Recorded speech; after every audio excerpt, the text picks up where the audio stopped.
السلام علیکم ورحمۃ اللہ وبرکاتہ۔ الحمدللہ نحمدہ ونصلی علی رسولہ الکریم، اما بعد فإن خیر الحدیث کتاب اللہ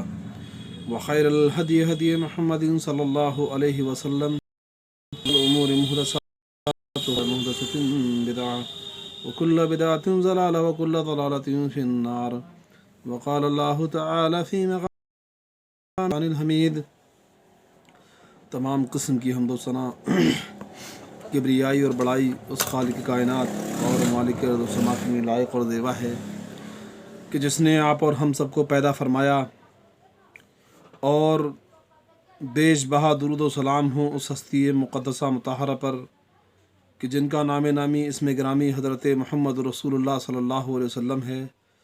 کہ جن کو اللہ رب العزت نے رحمت کائنات بنا کر اس دار فانی کے اندر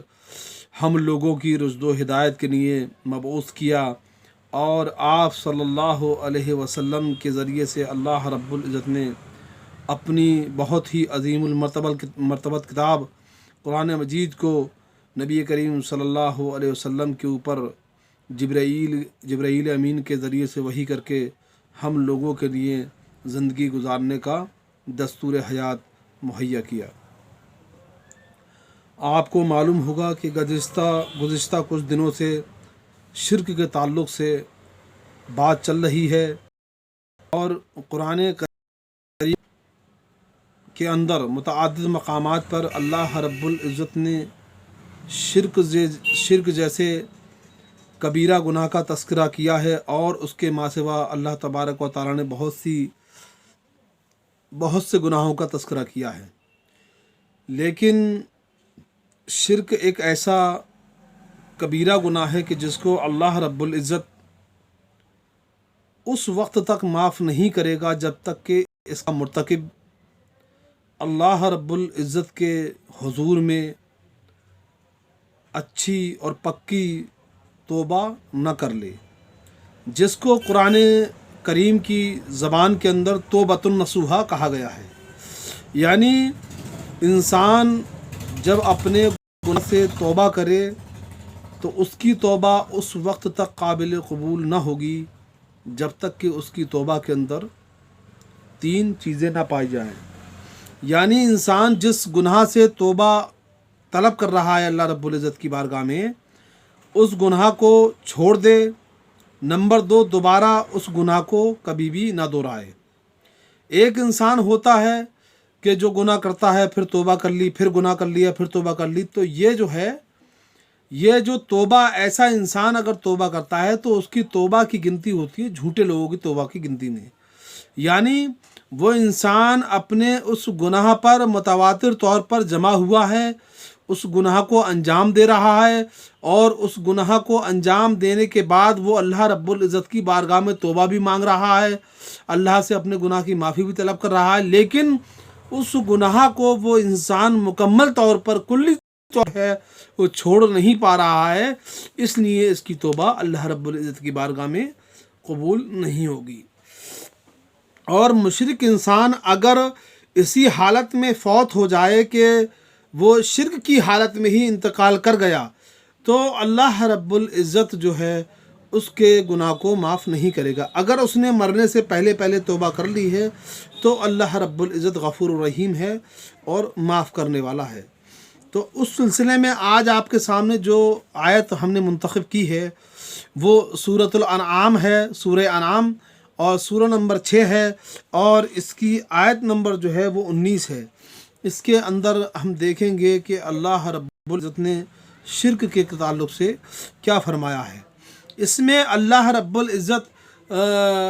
ڈائریکٹلی طور پر نبی کریم صلی اللہ علیہ وسلم کو مخاطب کرتے ہوئے کہتا ہے کہ آپ کہہ دیجئے، اے نبی صلی اللہ علیہ وسلم، آپ کہہ دیجئے کہ گواہی دینے کے لیے سب سے بڑی چیز کون ہے۔ یعنی اللہ رب العزت نبی کریم صلی اللہ علیہ وسلم سے یہ کہلواتا ہے کہ آپ کہہ دیجئے ان لوگوں سے، جن لوگوں سے آپ مخاطب ہیں، کہ گواہی دینے کے لیے سب سے بڑی چیز کون ہے۔ آپ کہہ دیجئے میرے اور تمہارے درمیان اللہ گواہ کافی ہے. یعنی اللہ رب العزت خود کہتا ہے اور پھر اس کے بعد میں خود ہی جواب دیتا ہے کہ آپ کہہ دیجئے میرے اور تمہارے درمیان میں جو ہے گواہ جو ہے اللہ ہی کافی ہے، اور میری طرف یہ قرآن وحی کیا گیا ہے تاکہ میں اس کے ذریعے سے تم کو اور جس کو یہ قرآن پہنچے ان سب کو ڈراؤں. کیا تم سچ مچ یہی گواہی دو گے کہ اللہ کے ساتھ کچھ اور معبود بھی ہیں؟ آپ کہہ دیجئے کہ میں تو گواہی نہیں دیتا. آپ فرما دیجئے کہ بس وہ تو ایک ہی معبود ہے اور بے شک میں تمہارے شرک سے بیزار ہوں. یہاں پر ایک چیز کا میں خلاصہ کرتا جاؤں کہ یہاں پر اللہ رب العزت نے اس بات کی گواہی نبی کریم صلی اللہ علیہ وسلم کے ذریعے سے دلوائی کہ اے نبی آپ ان لوگوں سے کہہ دیجئے کہ میرے اور تمہارے. تو یہاں پر اللہ رب العزت نے اس بات کی خود تصدیق کر دی کہ اے نبی کریم صلی اللہ علیہ وسلم آپ گواہی دے دیجئے کہ آپ کا معبود اللہ رب العزت کے علاوہ کوئی نہیں ہے. اور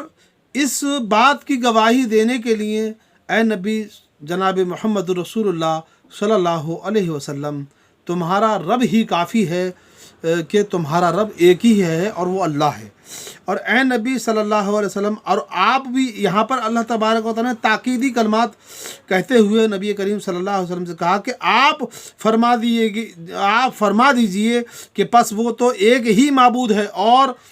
میں تمہارے شرک سے بیزار ہوں. یعنی کہ جو مشرکین مکہ اللہ رب العزت کی ذات میں، صفات میں، اسما میں،